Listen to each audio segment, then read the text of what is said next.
우리 하나님의 말씀 보도록 하겠습니다. 하나님의 말씀은 창세기 27장입니다. 창세기 27장 18절에서부터 27절까지 보도록 하겠습니다. 창세기 27장 18절에서부터 27절까지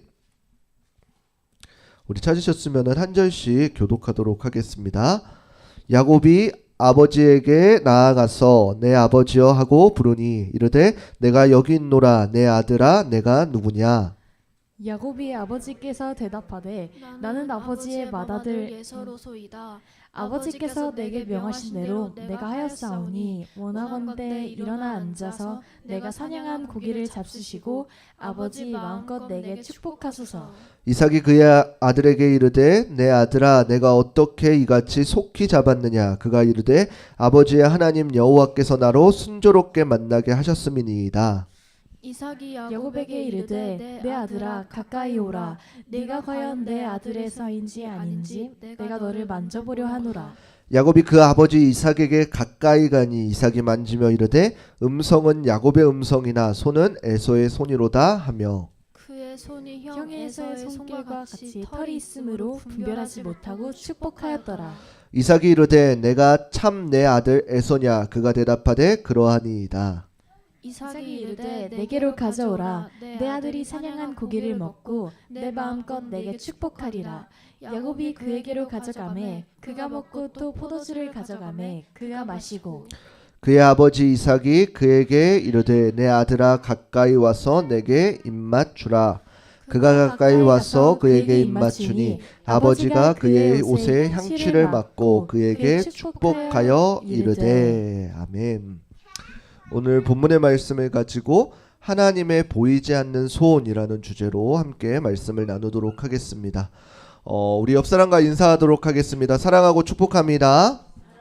사랑하고 축복합니다. 너무너무 잘 오셨습니다. 이제 조금 날씨가 거의 여름과 같아졌어요. 봄을 잘 모르겠고 여름 같아졌습니다. 이제 무척 더워지고 날이 길어지다 보니까 제가 이제 조금 놀이터에서 보내는 시간이 굉장히 늘어났습니다. 겨울에는 참 좋아요. 5시면은 어둑어둑해져가지고 애들아 갈 시간이야 그러면은 이제 날씨를 보니까 알는데 요즘에는 도통 이제 갈 시간을 몰라요. 아직 해 떠 있다고 계속 있는다고 하물며 더워지니까 물놀이 한다고. 와 그렇습니다. 아무튼 위에서 많이 기도해 주시면 감사하겠습니다. 이제 다음 주면은 이제 교회 설립 2주년이 됩니다. 정말로 교회가 2년 동안 하나님께서 얼마나 큰 은혜를 부어 주셨는지 모르겠습니다. 저에게는 이제 이 2년 동안 이 교회를 이렇게 유지해 온 것이 제가 느끼기에는 이제 하나님의 보이지 않는 손이 그때그때 저를 만지셨던 것 같습니다. 아시는지 모르겠지만 처음 6개월 동안은 이제 아내와 둘이서 이제 자녀 2명이랑 같이 예배를 한 6개월 가까이 드리니까 정말 이게 맞나 싶었었는데 이제 그 후에 다음 해가 되었을 때 우리 성도님들이 조금씩 채워져서 이제 지금의 모습이 되게 된 겁니다. 그리고 지금의 모습에서 멈추는 것이 아니라 이제 교회가 조금씩 더욱더 단단해지고 교회가 교회로서 세워가는 모습에 너무나도 감사드리는 것 같습니다. 저는 이 보이지 않는 하나님의 손들이 우리 흐르는 교회뿐만 아니라 우리 성도님들에게도 경험되어지기를 주님의 이름으로 축원합니다. 그래서 우리는 오늘 본문을 통해서 하나님의 계획이 어떻게 삶으로 이어지는지를 조금 함께 살펴보면 좋겠습니다. 오늘 본문에 등장하는 이삭의 두 아들은 에서와 야곱입니다. 이 에서와 야곱에 대해서는 아마 한 번씩은 들어보셨을 것입니다. 이삭과 리브가에게서 태어난 아들, 그리고 단순히 한 명이 태어난 것이 아니라 쌍둥이 에서와 그 야곱은 태어나기도 전에 그들의 운명이 하나님께서 점찍어 주셨습니다. 창세기 25장 23절 말씀 우리 함께 읽어보겠습니다. 함께 읽겠습니다. 여호와께서 그에게 이르시되 두 국민이 내 태중에 있구나. 두 민족이 내 복중에서부터 나누이리라. 이 족속이 저 족속보다 강하겠고 큰 자가 어린 자를 섬기리라 하셨더라. 아멘. 하나님께서는 이미 리브가의 태중에서 에서와 야곱이 싸울 때에 그들의 미래를 이미 알려주셨다라고 하는 것입니다. 두 민족이 되어질 것인데 큰 자 에서가 어린 자 야곱을 섬기게 될 거다라고 하는 예언의 말씀인 것입니다. 그런데 우리가 이 말씀을 보게 되어지면은 한 가지 오해하는 것이 무엇이냐면은 장로교의 기둥 같은 말씀 중에 하나인 이 예정론에 대해서 오해하기도 합니다. 태어나기도 전에 하나님께서 우리의 미래를 다 예정해 주셨다? 그렇다면은 우리는 우리의 삶에서 도대체 어떠한 자세를 취해야 되는가? 이것이 굉장히 이 예정론의 가장 큰 논제였습니다. 만약에 우리의 끝이 정해져 있으면 우리는 어떻게 돼요? 내가 끝이 이미 정해져 있으니까 노력할 필요도 없고 그냥 내가 하고 싶은 대로 살아가면 어차피 끝은 하나님께서 예정해 주신 대로 갈 거니까 라고 하는 사람들이 이 예정론의 문제점을 많이 집었다라고 하는 것입니다. 결국에는 내 끝이 정해져 있었다면은 우리가 기본적으로 생각해도 어떠한가요? 나는 아무렇게나 살아도 결국에는 하나님의 계획된 뜻 가운데 있지 않나 라고 하는 것입니다. 근데 사실 이것은 반은 맞고 반은 틀립니다. 왜냐하면은 결국에는 우리를 분명히 하나님의 뜻 가운데에 우리를 거하게 하실 것입니다. 그러나 중요한 것은 무엇이냐면은 그 과정 가운데에서는 우리의 철저한 선택과 그에 따른 책임이 따른다라고 하는 것입니다. 이것을 놓치게 되면 우리는 삶의 활력을 잃어버리게 될 것입니다. 왜냐하면은 결과를 알고 나아가는 것만큼이나 힘이 빠지는 건 없기 때문입니다. 오늘 본문으로 보게 되어지면은 어느덧 이제 이삭은 나이가 많아져가지고 눈이 어두워서 맏아들인 에서에게 축복을 내려주려고 합니다. 그리고 그에게 한 가지 미션을 더하는데 창세기 27장 4절 말씀 우리 함께 읽어보겠습니다. 함께 읽겠습니다. 내가 즐기는 별미를 만들어 내게로 가져와서 먹게 하여 내가 죽기 전에 내 마음껏 내게 축복하게 하라. 아멘. 이에 에서는 사냥을 나가게 되고 이 사실을 안 리브가는 이제 야곱에게 한 가지 작전을 명령하게 되어집니다. 그런데 여기서 우리가 생각해 볼 거는 왜 리브가가 도대체 에서를 대신해서 야곱에게 축복을 받게 하려는 것일까요? 이 야곱에게 축복을 받는다라고 하는 것은 이 당시에 단순히 우리가 생각하는 부모님에게 어떠한 덕담을 이야기하는 것이 아니라 이스라엘 역사의 전체를 이어가는 공식적인 선언을 하는 것입니다. 그것은 무엇이냐면은 아브라함으로부터 이어온 그리고 이삭에게 이어져온 그 하나님의 약속과 축복이 이제 그 다음 세대 야곱에게 이어지려고 하는 그 순간이었다라고 하는 것입니다. 그리고 리브가는 이미 하나님께서 자신에게 하신 말씀을 기억하는 자입니다. 그 무엇을 기억하는 건가요? 큰 자가 어린 자를 섬길 것이라는 것. 이 말씀을 알기 때문에 그리고 자신 또한 야곱을 너무나도 사랑했기 때문에 이러한 일을 저지르려고 하는 것입니다. 창세기 25장 28절 말씀 우리 함께 읽어보겠습니다. 창세기 25장 함께 읽겠습니다. 이삭은 에서가 사냥한 고기를 좋아하므로 그를 사랑하고 리브가는 야곱을 사랑하였더라. 아멘. 이에 리브가의 생각은 이렇습니다. 이제 이삭이 눈이 어두웠으니까 야곱에게 별미를 미리 만들어주고 내 아버지께로 가서 에서의 의복을 입고 그리고 염소 새끼의 가죽을 가져다가 그 야곱에게 입히면은 그 에서의 털같이 이렇게 이삭을 속이게 되어지는 것입니다. 그런데 우리가 생각하면 이것을 과연 누가 속을까라고 생각합니다. 그런데 중요한 것은 이삭은 속았다라고 하는 것입니다. 창세기 27장 22절 말씀입니다. 창세기 27장 22절 말씀 제가 읽어드리도록 하겠습니다. 야곱이 그 아버지 이삭에게 가까이 가니 이삭이 만지며 이르되 음성은 야곱의 음성이나 손은 에서의 손이로다 하며 이렇게 해서 결국에는 이제 이삭이 야곱에게 축복을 하게 되어지는 것입니다. 그런데 여기서 중요한 점, 결과는 무엇인가? 팩트는 무엇인가요? 이삭이 축복을 야곱이 거짓말로 하여서 채갔다라고 하는 것입니다. 원래는 자신에게 올 축복이 아님에도 불구하고 에서 형에게 장자에게 갈 축복임에도 불구하고 야곱은 어떻게 돼요? 거짓말을 해서 그 축복을 가로챈 것입니다. 그런데 우리가 여기서 생각하는 것은 무엇인가요? 거짓말이 껴있는데 이것이 과연 적법한 것이냐라고 하는 것입니다. 이것도 막 하얀 거짓말이라고 해가지고 막 어떤 옳은 거짓말은 괜찮다라고 하는데 사실은 그렇지 않다라고 하는 것입니다.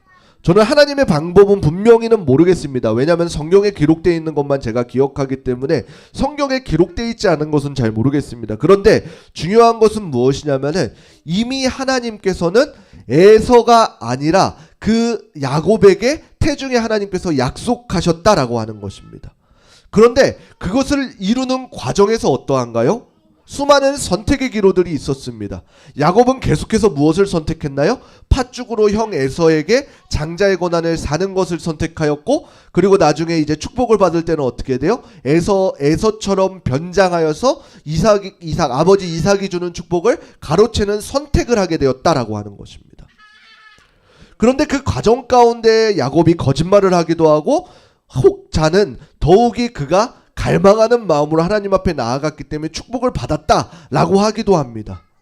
그런데 중요한 것은 무엇이냐면 분명히 그 모습은 하나님 앞에서 부도덕한 모습인 것입니다. 선한 거짓말일지라도 하나님 앞에서는 반드시 부도덕한 것이다 라고 하는 것입니다. 만약에 야곱이 이러한 거짓말을 하지 않더라도 분명히 하나님께서 약속하셨다면 하나님의 방법대로 그 길을 이루셨을 것입니다.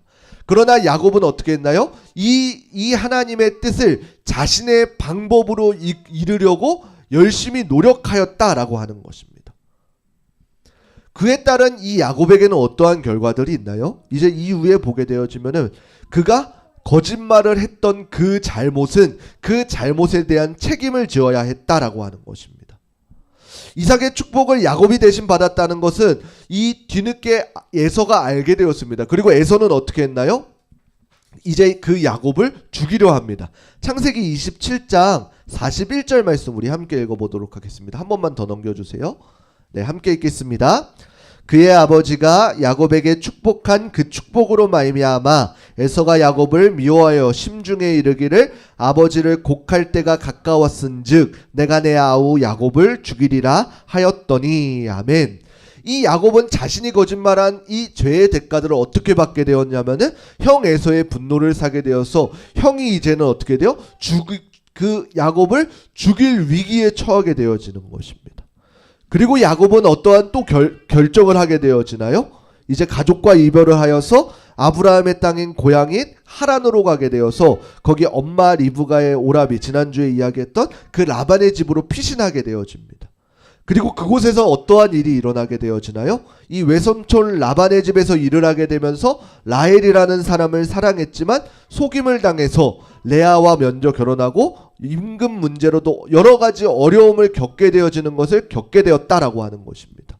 이처럼 야곱은 단순히 착한 거짓말로 자신의 축복을 취한 것 같지만 그 이후에 어떻게 돼요? 자신이 거짓말한 그의 대가들을 충분히 받았다라고 하는 것입니다. 형에게 살인을 받게 되어서 이제는 멀리 도망치게 되었고 유배하게 되었고, 그 라반의 집에서는 외삼촌 라반에게 온갖 거짓말을 다해서 7년 이렇게 동안이나 그 노동 착취를 당하게 되어지는 결과를 맺게 되었다라고 하는 것입니다. 그런데 중요한 것은 이러한 선택과 어떠한 책임을 지는 과정 가운데에서도 어떻게 돼요? 하나님의 보이지 않는 손이 여전히 하나님의 언약을 이루어 가시고 계셨다라고 하는 것입니다. 야곱이 거짓말을 하였을 때나 그 거짓말에 대한 책임을 지고 있었을 때나 하나님께서는 어떻게 하셨나요? 하나님의 보이지 않는 손이 야곱과 함께 하시면서 그 야곱을 통해서 아브라함의 하나님, 이삭의 하나님, 야곱의 하나님까지 이어지는 결과를 맞게 되었다라고 하는 것입니다. 분명히 야곱은 아브라함과 이삭으로부터 흘러오는 하나님의 축복을 받은 자입니다. 그런데 그 당시에 야곱의 위치는 어떠했나요? 고향을 떠난 자, 도망자의 신세, 외삼촌 라반에게 노동을 착취당하는 모습, 흔히 우리가 이야기하는 대일 사위처럼 속임을 당하면서 그 책임을 지고 있었던 사람인 것입니다. 어찌 보면은 도저히 하나님의 언약을 이어가는 사람이라고는 상상할 수도 없을 것입니다. 왜요? 그 전에 어떠한 모습들이 있었나요? 아브라함을 통해서 큰 민족을 이루겠다고 아브라함을 통해 이야기하시고 이삭을 통해서도 그 약속을 이어가시는 것을 볼 수가 있는데, 이제는 도망자의 신세요, 노동 착취를 당하고 있는 이 야곱의 모습에서 하나님의 언약을 이어가는 모습을 전혀 볼 수가 없었다라고 하는 것입니다. 그런데 중요한 것은 무엇인가요? 그러한 상황 가운데에서도 하나님은 보이지 않는 손으로 야곱의 삶 가운데 개입하고 계시는 것입니다. 우리가 단순히 말씀만을 보게 되어지면 어떠냐면은 야곱이 단순히 외삼촌에게 속아서 라헬 대신에 레아와 결혼하고 그들의 종들과 결혼하여서 자녀들을 낳게 되는 일반적인 삶을 사는 것 같습니다. 그러나 창세기의 전반적인 부분을 보게 되어지면 어떡한가요? 야곱이 그 에서를 피해서 있는 그 기간 동안에 어떠한 일이 일어나나요? 하나님께서 이제 추후에 나오는 이스라엘의 12지파의 근간이 되어지는 12명의 형제들을 낳게 되어지는 결과를 맺게 되어지는 것입니다. 그리고 또 어떠한 결과를 맺게 되어지나요? 우리가 너무나도 잘 알고 있는 요셉이라는 인물이 있습니다. 요셉이 왜 처음에 그 아버지 야곱의 총애를 받게 되었을까요? 자신이 사랑하는 라헬의 아들이기 때문에. 만약에 처음부터 라헬과 결혼해가지고 야곱 요셉이 맨 처음 낳았다면은 미움을 받았을까요? 그렇지 않았을 것입니다. 형제가 주르르르르 있는 다음에 라헬의 자신이 그동안 사랑했던 라헬에게서 이제 낳은 자녀이기 때문에 요셉을 더욱더 사랑할 수밖에 없고 일에서 배제시킬 수밖에 없고 더욱 품어줄 수밖에 없는 것입니다. 그리고 그로 인해서 어떠한 결과를 맺게 되어지나요? 형들의 미움을 사게 되어지고 이방에 팔리게 되어지고 그것이 결국에는 어떻게 돼요? 이스라엘의 그 재앙 가운데에서 이스라엘의 그걸 뭐라 그러죠? 기근 가운데에서 단어가 생각이 안 나요. 그 기근 가운데에서 구원케 하는 결과를 맺게 되었다라고 하는 것입니다. 우리가 단순히 팩트 그 결과만을 보면은 매 순간순간 사람들이 선택해 살아가는 삶 가운데 사는 것 같습니다.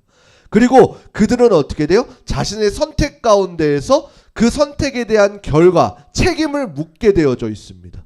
그런데 중요한 것은 그럼에도 불구하고 그 책임 가운데에서도 보이지 않는 하나님의 손이 그들을 하나님의 품으로 인도하고 계셨다라고 하는 이 사실인 것입니다. 아마 이것은 우리의 삶에도 마찬가지일 것입니다. 하나님께서 시원하게 우리의 앞길을 예비해서 알려주신다면은 우리는 얼마나 편할 것입니까? 너는 이러한 삶을 살게 될 거야 라고 태어나자마자 쭉 보여주신다면 너무나도 편할 것입니다. 그런데 그것이 아니라 하나님께서 우리와 함께 하실 것이야 라는 이 약속의 말씀만 있고 어떻게 돼요? 우리는 수많은 선택들 가운데 홀로 선 것만 같은 모습 가운데 두게 되어져 있다라고 하는 것입니다. 그런데 중요한 것은 이 홀로 선 것만 같은 우리의 삶 가운데에 하나님께서는 항상 동행하여 주시고 우리는 보이지 않을지라도 하나님의 보이지 않는 손이 개입하고 있다는 사실을 우리는 믿으시기를 부탁드리겠습니다. 이 야곱의 거짓되고 열정으로 가득 찬 것 같은 이 삶 가운데서도 마찬가지로 하나님께서 계획하시고 하나님의 방법으로 그를 이끌어 가셨다는 사실입니다. 그의 선택에는 잘못된 선택에는 분명한 책임이 따랐지만 그럼에도 불구하고 하나님께서는 하나님의 방법으로 그를 이끌어가고 계시는 것입니다. 리브가와 야곱은 이 하나님의 일하심에 불안해하면서 어떻게 했나요? 자신의 방법으로 그 하나님의 방향을 자신의 방향으로 끌어오려고 했습니다. 결국에는 그것이 어떻게 돼요? 그들의 발목을 잡게 되어지고 그들의 고난이 되어지는 그 책임을 다하는 결과를 맺게 되어졌습니다. 이것은 우리의 삶에도 마찬가지일 것입니다. 우리가 비록 우리의 삶을 향한 하나님의 계획은 알지 못할지라도 그래서 비록 우리가 그것에 조급해서 어떻게 하나요? 하나님의 방법이 아닌 우리의 방향으로 그 삶을 이끌어 가려고 하는 모습들이 보일 것입니다. 그럼에도 중요한 것은 무엇이냐면은 하나님께서는 우리의 방향으로 이끌려가는 분이 아니시라 하나님의 계획 가운데 우리를 끌어가시는 분이라는 사실을 우리는 기억해야 되는 것입니다. 우리의 모습이 우리의 삶으로 이끌어가려고 우리가 좋지 않은 선택을 하는 모습이 있을지라도 어떻게 돼요? 비록 그것이 선한 방법을 위한 것이라도 하나님께서는 그에 따른 책임을 분명히 물으신다라고 하는 것입니다. 그리고 우리에게 소망이 있는 것은 그와는 별개로 하나님께서는 나를 향하신 하나님의 계획을 성취해 나가신다는 사실입니다. 그렇기 때문에 저와 여러분들은 하나님의 계획, 우리를 향한 하나님의 선하신 계획을 믿으면서 우리의 삶에서 부당한 방법들이 아니라 하나님의 기뻐하시는 방법으로 최선을 다해 살아가야 하는 것입니다. 그것이 왜인가요? 우리를 향한 하나님의 계획과 방법이 있기 때문인 것입니다. 하나님의 보이지 않는 손은 우리에게 여전히 함께 하십니다. 내가 그것을 인지하지 못할지라도 하나님의 보이지 않는 손은 우리의 삶과 함께 하십니다. 때론 내가 이런 하나님의 일하심에 불안해하면서 그 계획을 우리의 방법들로 이끌어 가려고 하지만 그러한 상황 가운데에서도 하나님께서는 여전히 보이지 않는 손으로 우리를 인도하고 계시는 것입니다. 야곱이 자신의 거짓말로 그대로 그에게 나타날 때에도 그럼에도 하나님께서는 그것을 하나님의 방법대로 12지파의 기초인 12자녀가 태어나는 결과로 그리고 그 축복의 통로로 인도하셨던 것처럼 하나님의 보이지 않는 손은 하나님의 계획대로 우리를 인도하고 계심을 우리는 믿으시기를 부탁드리겠습니다. 그래서 우리는 이 사실을 기억하고 하나님께서 나에게 주신 사명이 무엇인지를 발견하고 내 방법이 아니라 하나님의 방법대로 순종하며 그 길을 묵묵히 걸어갈 수 있는 우리 흐르는 교회 성도님들이 되시기를 주님의 이름으로 축원합니다.